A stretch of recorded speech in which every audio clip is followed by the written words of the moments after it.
बाल विकास एवं सेवा योजना, ये आपके सिलेबस में पहला स्कीम दिया हुआ है। कौन सा? आईसीडीएस। ठीक, लिख के क्या करोगे? नोट्स नहीं मिला है क्या? नहीं मिला है? नोट्स आपको मिल जाएगा क्लास के बाद। इसका लिखना नहीं, पूरा याद करना भी। ठीक माताओं? ओके, देखो तो आईसीडीएस या जो इंटीग्रेटेड चाइल्ड डेवलपमेंट स्कीम है, ये आपके सिलेबस में दिया गया पहला स्कीम है, जो कि आपको जानना बेहद आवश्यक है। पहले हम ये समझते हैं इसके अंतर्गत हमको क्या क्या पढ़ना है। आईसीडीएस के अंतर्गत सबसे पहले हम ये समझेंगे व्हाट इज द स्कीम, योजना क्या है। देन आफ्टर हम ये समझेंगे कि इसकी हमें आवश्यकता क्यों पड़ी। हमने स्कीम लागू किया तो इस लागू करने का उद्देश्य तो अपने को देखना है, इस लागू करने के पीछे क्या कहानी रही है। ओके, तीसरा हमने देखना है कि यदि चलिए ये स्कीम जो है लागू हो गया तो उसको लागू करने वाला एजेंसी कौन सा है। ठीक है, इसका जो एक्सटेंशन या विस्तार कहां कहां पर है ये अपने को देखना है, विस्तार देखना है। चौथी चीज हमें यह देखना है कि यदि ये स्कीम लागू कर दिया गया है, नोडल एजेंसी भी मालूम चल चुका है आपको, तो हमें यह भी पता होना चाहिए कि इसमें जो है हितग्राही कौन कौन है, यानी कि इस योजना का लाभ किसे मिलेगा। ठीक है, हितग्राही। पांचवी चीज हमें यह देखना है, चलिए हमको हितग्राही भी मालूम चल गया, अब हमें यह देखना है कि इसके अंतर्गत कौन कौन सी सेवाएं दी जाती है, प्रदत्त सेवाएं कौन कौन सी दी जाती हैं। प्रदत्त सेवाओं के पश्चात जो है इस योजना को लागू करने का उद्देश्य क्या है, ऑब्जेक्टिव्स क्या है। यदि ये योजना लाया गया है तो कुछ ना कुछ तो उद्देश्य होगा, बिना उद्देश्य कोई योजना तो नहीं आ सकता, इसलिए हम इसके क्या देखेंगे, उद्देश्य देखेंगे। सातवीं चीज हम देखेंगे इसके अंतर्गत जो है पोषण या न्यूट्रिशन और आंगनबाड़ी का क्या संबंध है। किसका क्या संबंध है? आंगनबाड़ी का क्या संबंध है, सातवीं बात। आठवीं चीज इसके अंतर्गत हमें देखना है इसका जो नया नाम आया है। ठीक है, इसका नया नाम यानी कि इसका नाम बदला गया है, उसमें क्या कुछ नया चेंज किया गया है, इसको अपने देखना है। और 9th पॉइंट रहेगा इससे रिलेटेड अदर इंपॉर्टेंट फैक्ट्स। ठीक है, इससे रिलेटेड हम अदर जानकारी यहां पर क्या करेंगे, ग्रहण करेंगे। ओके है, आपको लिखना है तो हमें कोई दिक्कत नहीं है, जब हम पूरा लिख लेंगे तो अपने हिसाब से आप शॉर्ट नोट्स बना लीजिएगा, बाकी उसमें डिटेल आपका जो नोट्स मिलेगा उसमें दिया हुआ है। चले, तो ये 9 बिंदुओं पर मेन अपने को आईसीडीएस के बारे में क्या करना है, पढ़ाई करना है। सबसे पहला क्या है आपका, क्या है आईसीडीएस, क्या है, चलिए देखते हैं। तो आईसीडीएस के बारे में सबसे पहली बात आप याद रखिएगा कि ये जो इंटीग्रेटेड चाइल्ड डेवलपमेंट स्कीम है, एकीकृत बाल विकास एवं सेवा योजना, यह योजना जो है भारत सरकार का एक ऐसा योजना है जिसमें बालक और महिला को केंद्र बिंदु में रखते हुए उनसे जो संबंधित समस्या है, इस समस्या का निदान के लिए हमने क्या किया, योजना लाया। ओके, इस समस्या के निदान के लिए। तो बालक और महिला के लिए जो सबसे बड़ी समस्या है वो ये है कि इनको जो है हम ठीक से खाना पीना नहीं दे पाते, तो क्या किसका सामना करना पड़ता है, कुपोषण का। भारत में जो स्वास्थ्य सेवाओं की कमी है उसके चलते जो माताएं हैं गर्भ में जब बच्चा जब पैदा होता है तो उस समय जो है उनकी मृत्यु जो है अधिकतर देखने को मिला है, तो मातृत्व मृत्यु दर। ठीक, बच्चे भी जो है कुछ समय बाद जन्म के ये भी मृत्यु को प्राप्त कर लेते हैं, तो शिशु मृत्यु दर। ठीक है, और अलग से जो बालक है आपका, इस बालक का आपको ओवरऑल सर्वांगीण विकास करना है। ओवरऑल सर्वांगीण विकास करना है, इसका मतलब यह है उसे हमें जो है उसके शरीर का विकास करना है, उसे जो है मनोवैज्ञानिक या मानसिक रूप से आगे के जो चुनौतियां मिलने वाली है उसके लिए तैयार करना है, उसे आगे चल के समाज में रहना है। तो समाज में एक अच्छा बालक के रूप में आपका उसका शरीर, उसका दिमाग सही ढंग से काम करे, ये जो है अपने को क्या करना है, देखना है। तो इन सभी चीजों के लिए जो एक एक्यूमुलेट या फिर इंटीग्रेटेड स्कीम लाया गया, जिसमें बालक के साथ साथ उससे संबंधित जो उसकी माता होगी उसका हमें क्या करना है, देखभाल करना है, उसका हमें क्या करना है, विकास करना है, उसका हमें जो है ओवरऑल क्या करना है, डेवलपमेंट करना है। और इसके लिए जो 1975 में लाया गया योजना है, उसी योजना को क्या कहा जाता है, ICDS कहा जाता है। ओके है। अब ये जो ICDS है, इस ICDS का फुल फॉर्म आपको क्लियर है कि नहीं है, बताइए तो। सभी को क्लियर है? पक्का? देख बेटा, तुम लोग को तो पढ़ना है ना, कहीं ना कहीं तो पढ़ना पड़ेगा, समझ रहे हो? तो एक में जहां भी जा रहे हो डेमो क्लास के लिए एकदम शिद्दत से पढ़ो, कोई दिक्कत नहीं है। आज 9 लोग बैठे हैं ना, सोमवार मंगलवार को 90 लोग बैठेंगे, आप टेंशन क्यों लेते हैं? ओके है।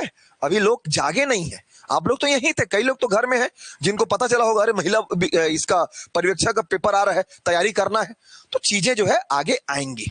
ठीक है, ओके। देखो, तो ICDS में ये जो आपका आई है, इस आई का मतलब क्या होता है, इंटीग्रेटेड।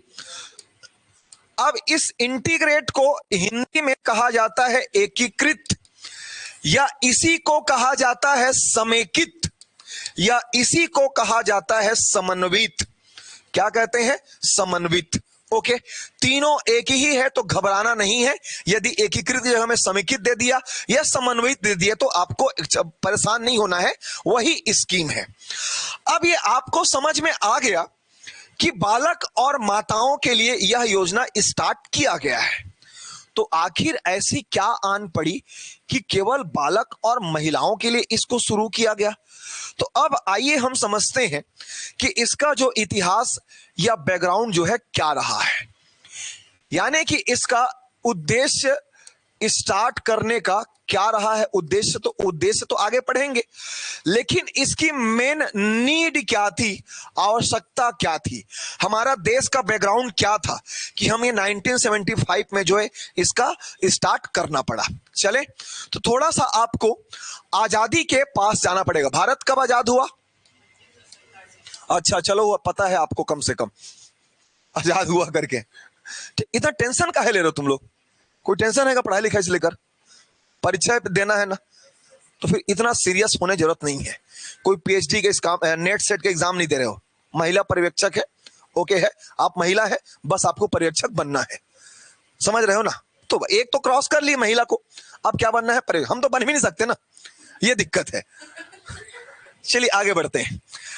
तो 1947 में इंडिया जो है इसने फ्रीडम प्राप्त किया, आजादी प्राप्त किया।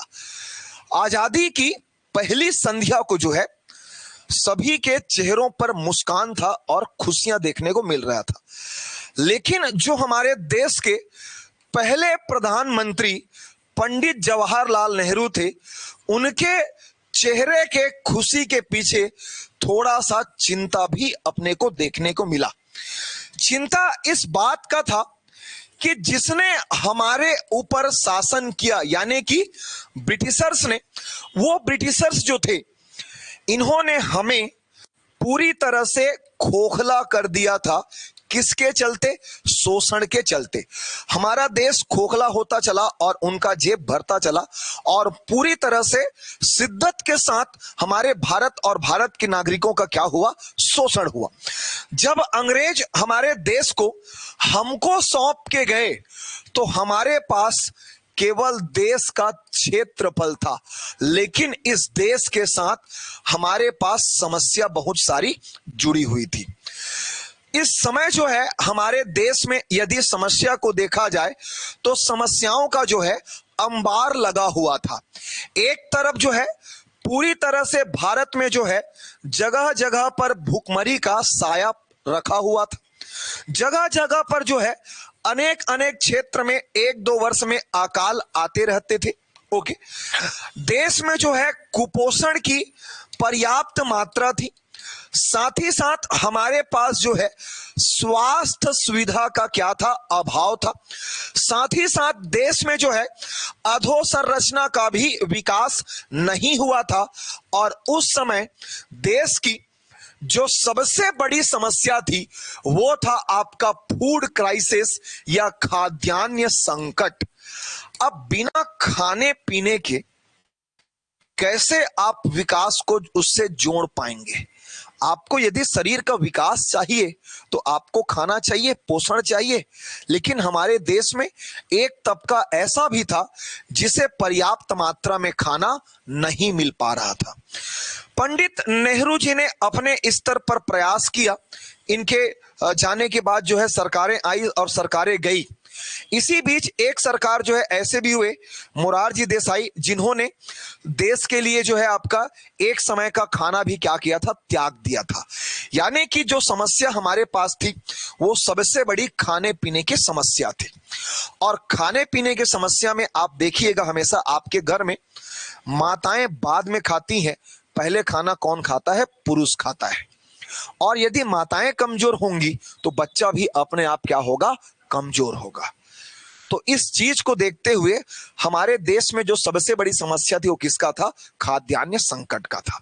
ठीक, और खाद्यान्न संकट के चलते ही देश में बालक और माताओं को किसका शिकार होना पड़ रहा था? कुपोषण का शिकार होना पड़ रहा था।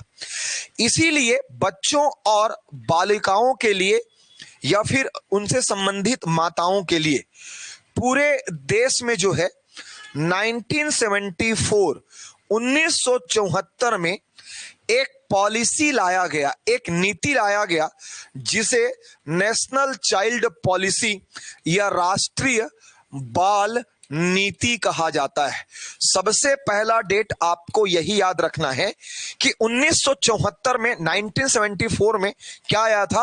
राष्ट्रीय बाल नीति आया था। ओके, अब ये जो राष्ट्रीय बाल नीति है, आप किसी भी देश में जाके देख लीजिए, कोई भी देश को आपको यदि डेवलपमेंट के कगार पर ले जाना है तो वहां पर नीति और नियम लागू किए जाते हैं। और पूरे देश में जब राष्ट्रीय बाल नीति आया तो इसी नीति के तहत योजनाएं या स्कीम्स लागू किया गया।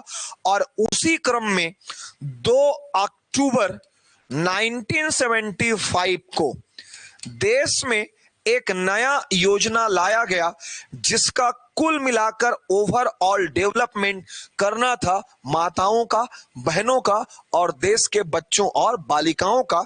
और उसी योजना को क्या कहा गया बेटा? ICDS कहा गया, integrated child development scheme. Okay है कि नहीं है? यहां तक कोई दिक्कत? ठीक, तो ICDS का फुल फॉर्म क्या होता है? Integrated child development scheme. Hindi में क्या कहते हैं इसको? एकीकृत बाल विकास एवं सेवा योजना कहते हैं। यह किसके तहत लाया गया था? तो राष्ट्रीय बाल नीति, नेशनल चाइल्ड पॉलिसी के तहत लाया गया था। कब लाया गया था? 1974 में आपका आया था। और इसी राष्ट्रीय बाल नीति के तहत पूरे देश में 1975 में क्या लागू किया गया? ICDS लागू किया गया। ओके है कि नहीं है?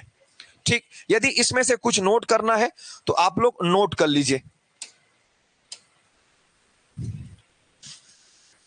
चलिए, यहां से हमने स्टार्ट किया था।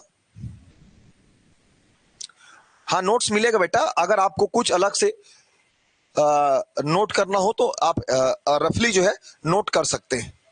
ये ऑनलाइन वालों, बातें क्लियर है? समझ में आ रही कि नहीं आ रही है?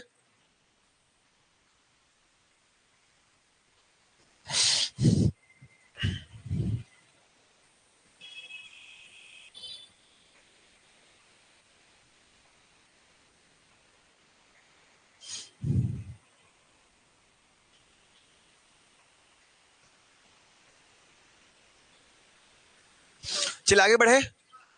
नोट कर लिए? तो तीन चीजें तो याद रखना है, एक आपका 1974 का राष्ट्रीय बाल नीति और दूसरा 2 अक्टूबर 1975 का आईसीडीएस। ठीक, हमारे देश में ऐसी स्थिति नहीं थी कि हम जो है आपका खुद का क्या कर सकें, बाल विकास और महिलाओं का विकास कर सकें, इसलिए आईसीडीएस स्कीम को 2 अक्टूबर 1975 को क्या किया गया, लाया गया। चलिए अब इसको हम देखते हैं, इसका जो लागू करने वाला विभाग या डिपार्टमेंट कौन सा है जिसके पास इस योजना को लागू करने का, उस पे निर्णय लेने का संपूर्ण शक्ति होता है, उसे नोडल एजेंसी कहा जाता है। उसे क्या कहते हैं, नोडल एजेंसी।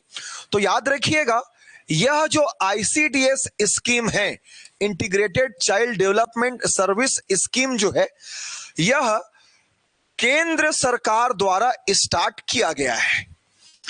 ठीक है, it was started by central government, केंद्र सरकार द्वारा। यानी कि इसमें जो वित्त, जितने भी पैसे लगेंगे, इसका वित्त पोषण कौन करेगा, केंद्र सरकार। तो यह जो है वित्त पोषित केंद्र सरकार द्वारा है, जो कि भारत के राज्यों में जो है, चाहे वो आपका स्टेट हो चाहे यूनियन टेरिटरी हो, क्या किया जाता है, इसको लागू किया जाता है। ठीक, अब देखिए नोडल एजेंसी कौन है। तो भारत सरकार के अंतर्गत जो महिला एवं बाल विकास मंत्रालय है, कौन सा आपका, महिला व बाल विकास मंत्रालय, यह इस योजना का नोडल एजेंसी है।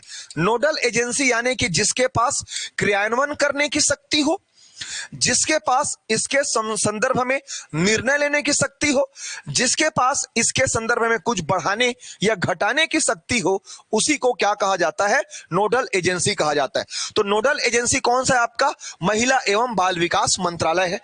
अब इस महिला एवं बाल विकास मंत्रालय के तहत इसका जो विस्तार या इसका जो एक्सटेंशन है, आप याद रखिएगा, इसका विस्तार संपूर्ण भारत में किया गया है। कहां पर, संपूर्ण भारत में। यानी कि आज यह भारत के पूरे 28 राज्य, पूरे 28 राज्य और पूरे के पूरे 8 यूनियन टेरिटरी या केंद्र शासित प्रदेश में लागू है। कौन सा आपका, आईसीडीएस। यानी कि भारत में टोटल कितने राज्य हैं, 28 राज्य। तो उन 28 राज्यों में यह योजना आपका प्रचलित है। उसके रूप अलग अलग हो सकते हैं, लेकिन यह योजना चल रही है। ओके, लेकिन हमें किसका पढ़ना है, कहां के आप महिला परीक्षक तैयारी कर रहे हैं, छत्तीसगढ़ के। तो याद रखिएगा छत्तीसगढ़ में यह कैसे लागू है। तो याद रखिएगा छत्तीसगढ़ में यह इस छोर से उस छोर, यानी कि पूरे के पूरे 33 जिलों में इस योजना का क्रियान्वयन हो रहा है। ठीक है, राज्य सरकार जो है, भले ही यह केंद्र सरकार द्वारा वित्त पोषित है, लेकिन राज्य सरकार का भी यह कर्तव्य है कि वो अपने राज्य क्षेत्र के महिला और बालकों का क्या करे, विकास करे। इसीलिए यह छत्तीसगढ़ के पूरे 33 जिलों में लागू है। 33 जिलों में टोटल 146 विकास खंड हैं। अभी वर्तमान में छत्तीसगढ़ में कितने जिले, 33 जिले, और उस 33 जिलों के अंतर्गत कितने विकास खंड, 146 विकास खंड। तो इस 146 विकास खंड के अंतर्गत यह योजना जो है लागू है। और टोटल 220 विकास परियोजनाओं के साथ, कितने विकास परियोजनाओं के साथ, 220 विकास परियोजनाओं के साथ छत्तीसगढ़ के टोटल 51,496 आंगनबाड़ी केंद्रों के माध्यम से इसे लागू किया जा रहा है। इस डेटा को याद रखना बेटा, कितना, 51,496। ठीक, ओके, 51,496 आंगनबाड़ी केंद्रों के माध्यम से इसको लागू किया जा रहा है। पूरे छत्तीसगढ़ में 220 क्या चल रही हैं, विकास परियोजनाएं चल रही हैं। और यह छत्तीसगढ़ कितने विकास खंड में, 146 विकास खंड में, जो कि कितने जिले के अंतर्गत आते हैं, 33 जिले के अंतर्गत आते हैं, इसमें जो है लागू है। अब आपको समझना है कि इस योजना के लिए, आईसीडीएस के लिए कौन लोग पात्र हैं, यानी कि इसमें जो सेवाएं दी जाएगी वो सेवाएं किसको दी जाएगा। ठीक है, जो सेवाएं, जैसे 6 सेवाएं आगे आप पढ़ोगे, स्वास्थ्य सेवाएं हैं, परामर्श सेवाएं हैं, टीकाकरण है, ठीक है, पूर्वशाला का जो आपका प्रशिक्षण है, इन सभी चीजों को आखिर किसको दिया जाएगा।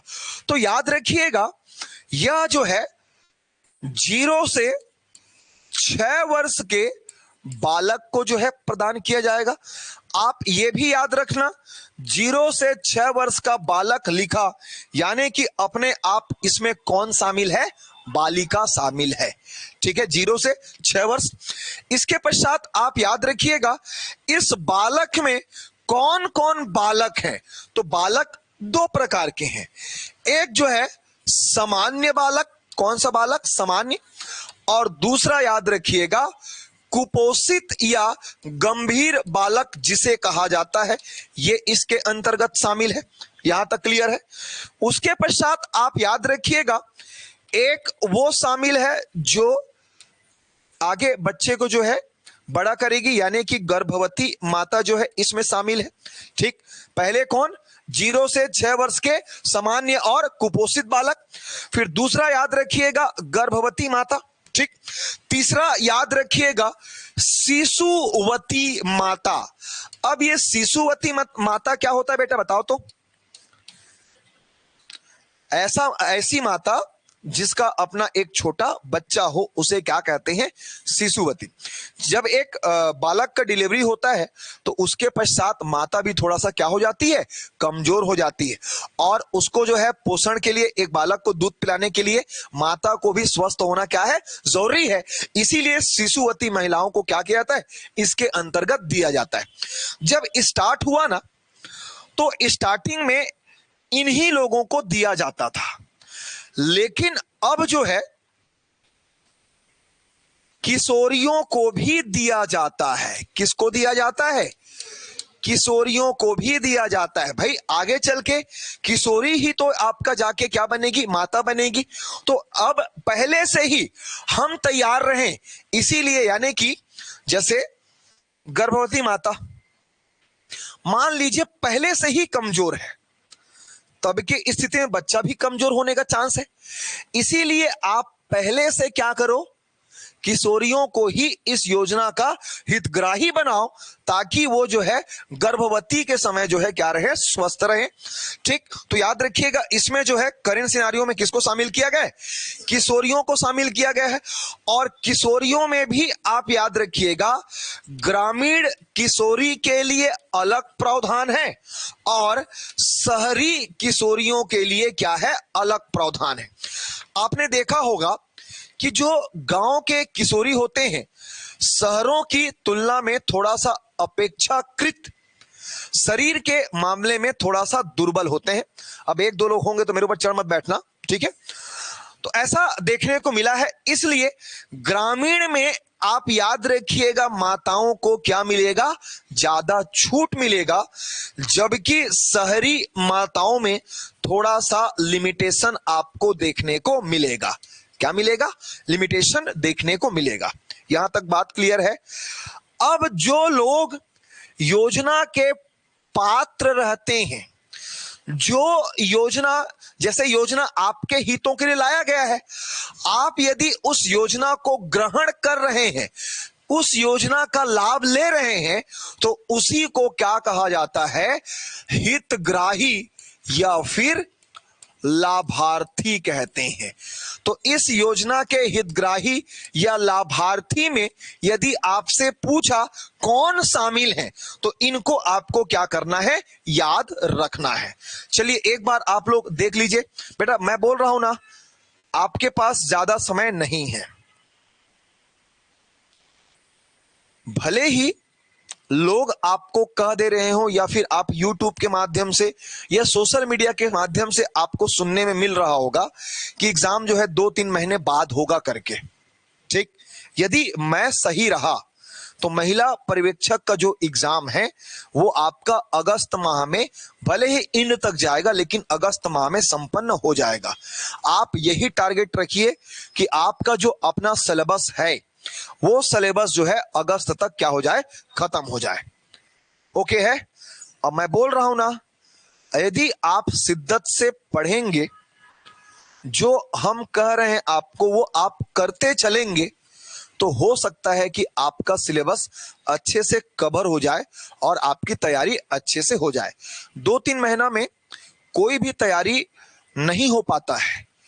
यदि आप एकदम फ्रेशर हैं तो यह तैयारी थोड़ा सा आपके लिए कठिन जाएगा, लेकिन आप याद रखें, आपके पास केवल ऑप्शन यही है कि आपको तैयारी करना है। इसलिए आप जो है भीड़ करके लग जाएं। क्या होगा क्या नहीं होगा वो बात की बात है। इन सबसे पहले जो है, जो आपका रिजल्ट आएगा, उस रिजल्ट के पहले आपका परीक्षा होगा और परीक्षा के पहले आपकी तैयारी होगी। तो आपके पास केवल और केवल क्या ऑप्शन बचा है, तैयारी करने का। ठीक, ओके। और कहीं से भी तैयारी करना है, बहुत सारे बिलासपुर में कोचिंग वगैरह है, ऑनलाइन में भी आपका कोचिंग वगैरह है। कहीं से भी तैयारी करना है, आप तैयारी अभी से क्या कर दें, स्टार्ट कर दें। ओके, चलिए देख लीजिए। याद होना चाहिए, बोल रहा हूं एक एक चीजें ना। ठीक, उसके बाद जो है बातें होंगी आपकी और हमारी। याद करना मेन आपका उद्देश्य होना चाहिए। जिलों की संख्या याद हो गया। विकास खंड कितने हैं, 146 विकास खंड है। और उसके बाद जो है आपका क्या बोलते हैं, आंगनबाड़ी केंद्र कितने हैं, 51,496। 51,500 भी बोलोगे तो चल जाएगा। कितना कम है, 4 कम है। अरे है ना भाई, साढ़े में समझते हो, साढ़े मतलब आधा।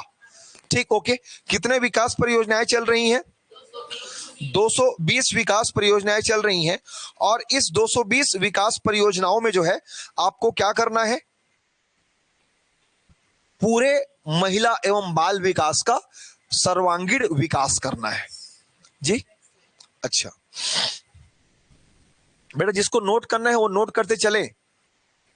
ठीक है, हम आपको नहीं बोलेंगे, 2 मिनट का समय आपके पास।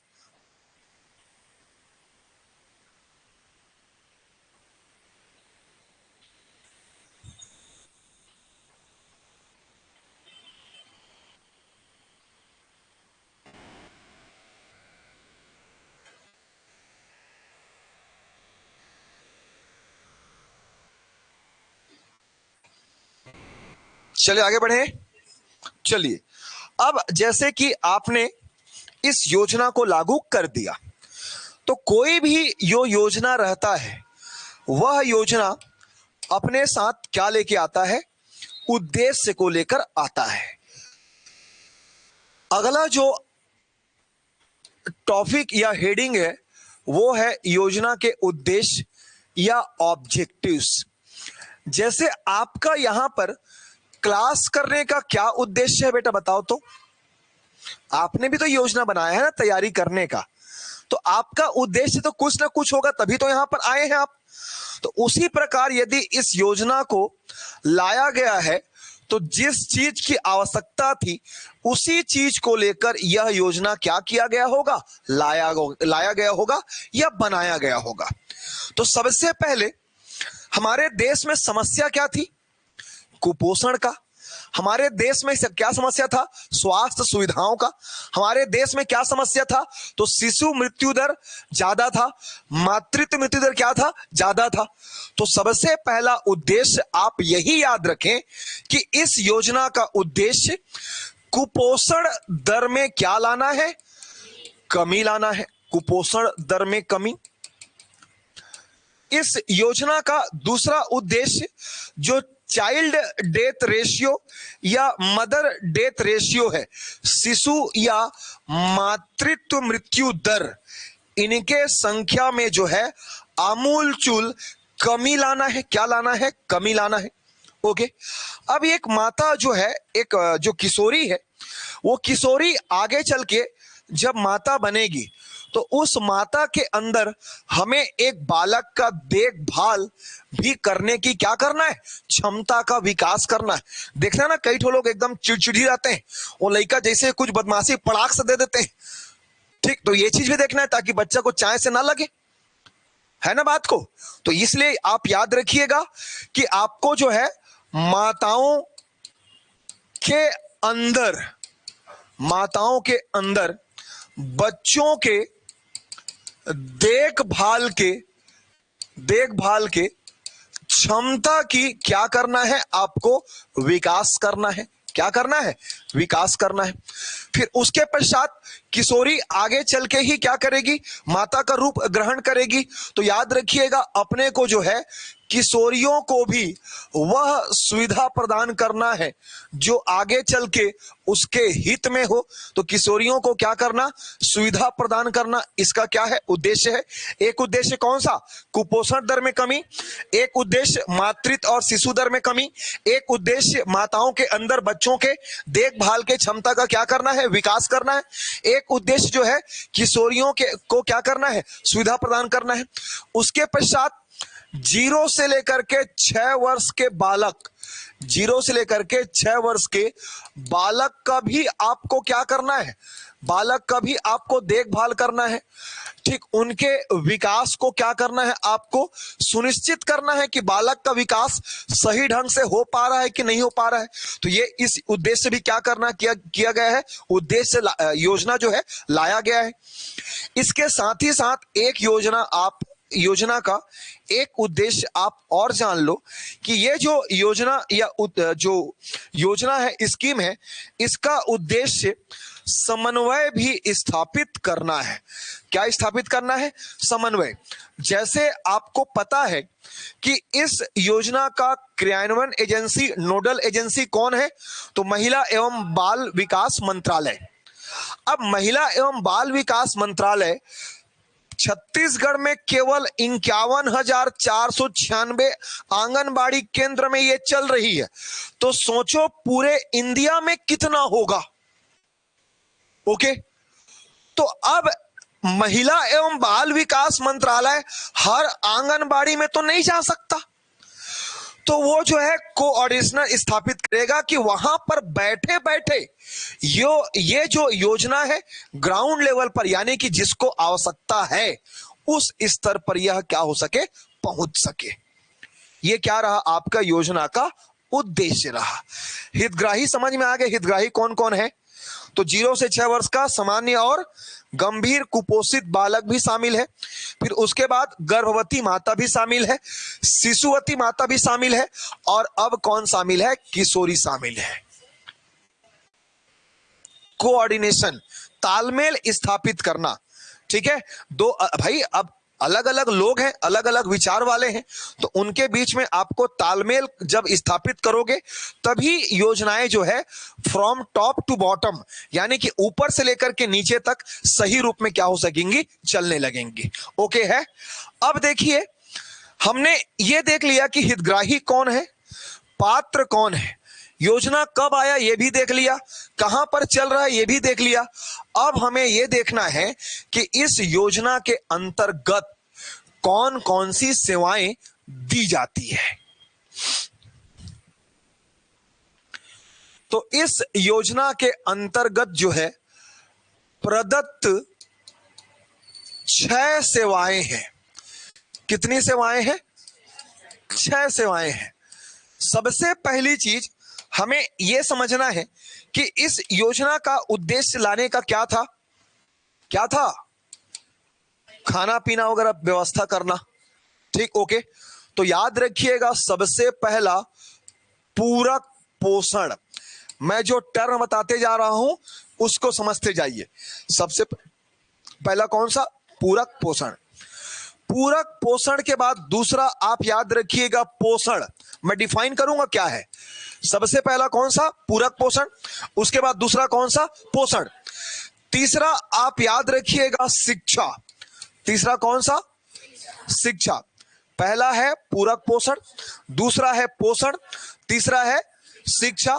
ठीक, चौथा याद रखिएगा, चौथा सुविधा। चौथा कौन सा? सुविधा। ठीक, पांचवा याद रखिएगा स्वास्थ्य। पांचवा कौन सा? स्वास्थ्य। ठीक, ओके। छठा याद रखिएगा टीकाकरण या प्रतिरक्षण। छठा आपको क्या याद रखना है? टीकाकरण या प्रतिरक्षण।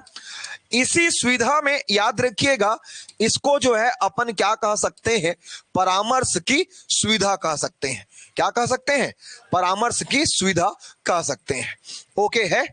तो ये 6 चीजें, सबसे पहला कौन सा, पूरक पोषण, दूसरा कौन सा, पोषण, तीसरा कौन सा, शिक्षा, चौथा कौन सा, सुविधा या परामर्श, पांचवा कौन सा, स्वास्थ्य, और छठा कौन सा, टीकाकरण या प्रतिरक्षण। ये 6 सुविधाएं हितग्राहियों को आईसीडीएस के तहत वर्तमान में क्या है, प्रदत्त है। ओके अब इसके आगे जो बेटा हम कल पढ़ेंगे, अगला क्लास जो है आपका समय हो चुका है, तो इसके बाद जो है कल पढ़ेंगे। धीरे से आपका ये जो क्लास है एकदम फ्लो में आ जाएगा। अभी नीचे जाकर के आप नोट्स ले लेंगे। जो ऑनलाइन या यूट्यूब के माध्यम से ये क्लास देख रहे हैं, जो आपका यूट्यूब में ये वीडियो डला हुआ है, तो वहां पर जो है हमारे टेलीग्राम का लिंक उपलब्ध होगा, उसमें आप जुड़ करके इसका पीडीएफ प्राप्त कर सकते हैं। ओके, इतना कल याद करके आना है, ठीक है। हाँ, डिफाइन करेंगे बेटा हम। आगे ये भी देखेंगे इसमें कि इसको